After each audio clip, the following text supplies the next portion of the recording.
সুপ্রভাত বন্ধুরা, প্রতিদিনের মতো লক্ষ্মী কুটিরের রান্নাঘর তরফ থেকে আমরা ফিরে এসেছি। আজকের মেনু হলো এঁচোড় চিংড়ি। এঁচোড়টাকে কেটে নুন হলুদে সেদ্ধ করে নেওয়া হচ্ছে। আলুগুলো দিয়ে দেবো। আলুগুলো এর মধ্যে দিয়ে দেবো, কিছুটা সেদ্ধ হয়ে যায়। তারপর পাতলা করে এঁচড়গুলো নামাবো। নামিয়ে বলো এঁচড়গুলো নামিয়ে ঠান্ডা করে নিয়েছি। এবার কেটে নেব।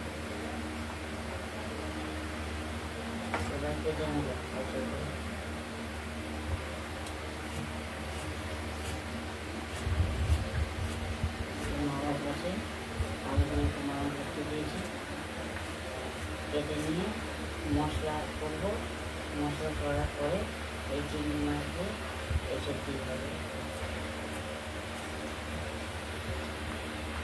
কেটে নিয়ে প্রস্তুত করে নিই মশলা টশলা বেটে।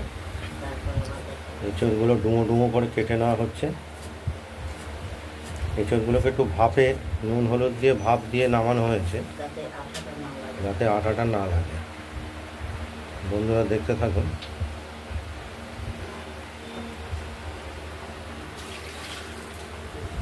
এরপরে এই মশলাটা দেওয়া হবে। হলুদ, জিরে, শুকনো লঙ্কা, ধনে, আদা লঙ্কা এগুলো বেটে দেওয়া হবে। চিনি, মিষ্টি এবং এলাচ, দারচিনি এবং তেজপাতা।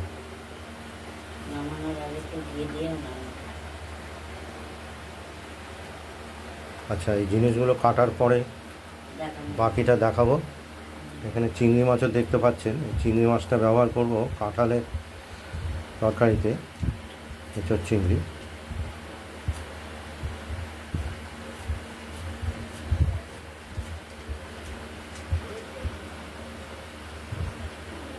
বন্ধুরা দেখতে থাকুন, এরপরে রান্নার প্রক্রিয়াটা আমরা দেখাচ্ছি পরে। চিংড়ি মাছ ভেজে নামিয়েছি। তারপর তেজপাতা, লঙ্কা, জিরে, গরম মশলা, দারচিনি ফোড়ন দিয়ে আলু দিয়েছি। আলু ভাজা হয়ে আসছে। এবার কাঁঠালগুলো দেবো। মশলায় পাটায় বেটেছি, এই যে তুলে নিয়েছি। তবে আমাদের পাটায় বেটে নিয়েছি। এবার এঁচড়গুলো দিয়ে দেবো।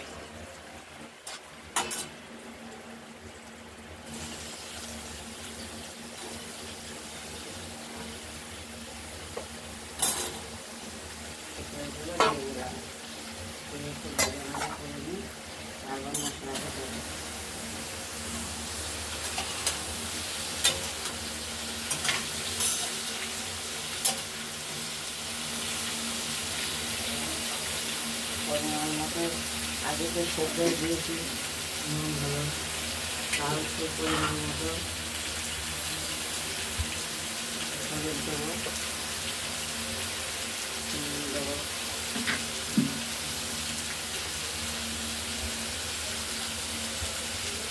অল্প করে নুন দিলাম।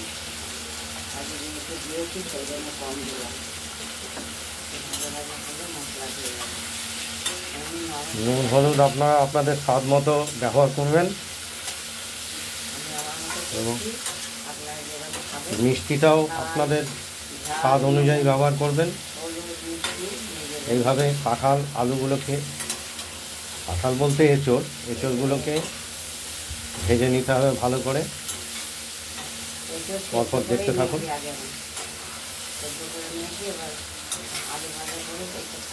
দেখতে থাকুন। এবার মশলা দিয়ে দেবো।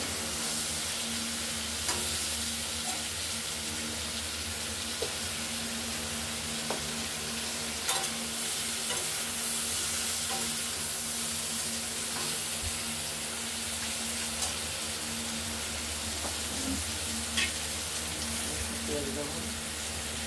তারপরে মাংসের মতো নিতে হয়। এবার মশলা দেবো।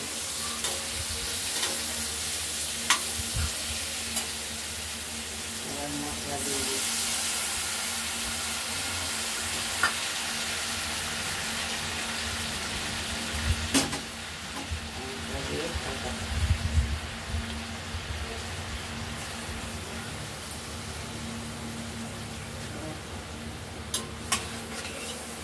টমা টমা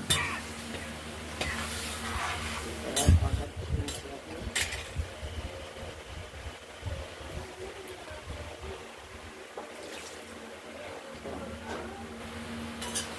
একটা টমেটো এর সঙ্গে যোগ করলাম এবার কষিয়ে নিয়ে কষানোর সঙ্গে। জল দেবো, একটু জল দিয়ে মশলাটাকে ভালো করে কষিয়ে নিই। 3-4 মিনিট অপেক্ষা করতে হবে।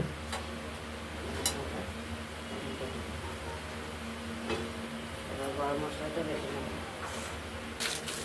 গরম মশলাটা আমরা বেটে নেব, তারপর দেখাবো। তারপর দেখাবো। এখন দেব। বন্ধুরা এবার কষানোটা আমার হয়ে গেছে। চিংড়ি মাছগুলো দিয়ে দিলাম, ভাজা ছিল। চিংড়ি মাছটা দিয়ে নেড়ে চেড়ে তারপর জল দেবো।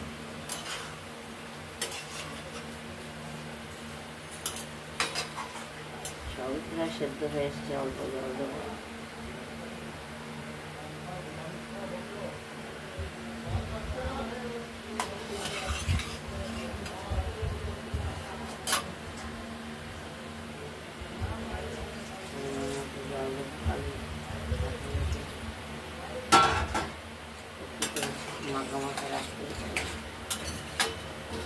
কষানোটা হয়ে গেছে, জল দিয়ে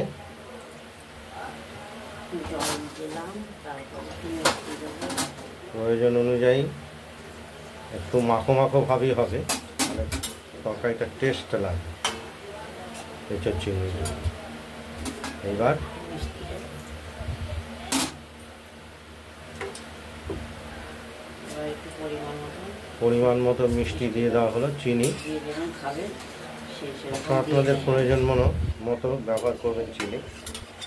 আর নামানোর পর গরম মশলা যেই হয়ে যাবে, গরম মশলা দেবো আর ঘি দেবো। এবার ঢেকে রাখবো।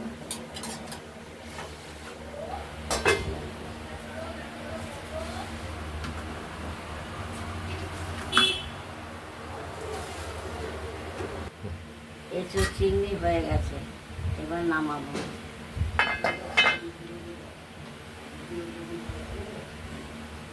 এবার গরম মশলাটা দেবো, এটা গরম মশলা বেটে দিতে সবই, তাই আমাদের সব মশলাই বেটে দেওয়া হয় শিলে, বেটে সাদা এবং এতে কোনো পেঁয়াজ রসুন ব্যবহার করা হয়। চিংড়ি মাছ দিয়েছে, চিংড়ি মাছ দিয়ে এঁচোড় চিংড়ি। টেস্টি আলাদা। চিংড়ি মাছের তরকারিতে থাকলে তো টেস্ট আলাদাই হয়ে যায়। গরম মশলা দিলাম, এবার ঘি দেবো। বন্ধুরা, আপনারাও বাড়িতে এইভাবে যদি এই প্রক্রিয়ায় রান্না করবেন, করে দেখবেন। এরপর এবার একটু ঘি দেওয়া হচ্ছে, ঘিটা দিলে আলাদা একটা গন্ধ পাওয়া যাবে।